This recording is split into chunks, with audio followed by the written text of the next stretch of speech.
Welcome to our channel. പഴഞ്ചൊല്ലുകൾ ഭാഗം 5. അന്ന് വെച്ച വാഴ അന്ന് തന്നെ കുലയ്ക്കണമെന്ന് പറഞ്ഞാലോ? അന്നം മുട്ടിയാൽ എല്ലാം മുട്ടും. അപായം വന്നാൽ ഉപായം വേണം.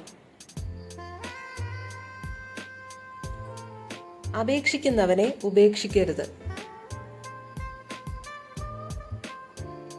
അപ്പനെന്നും ചിറ്റപ്പനെന്നും വിളിക്കുന്നവൻ.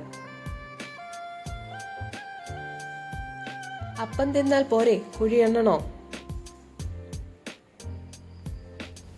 അഭ്യസിച്ചാൽ ആനയെ എടുക്കാം. അമ്പും തുമ്പും ഇല്ല. അമ്മ വാതിൽ ചാടുമ്പോൾ മകൾ ഗോപുരം ചാടും. അമ്മയെ കൊടുത്ത് മകളെ വാങ്ങുക. Thanks for watching.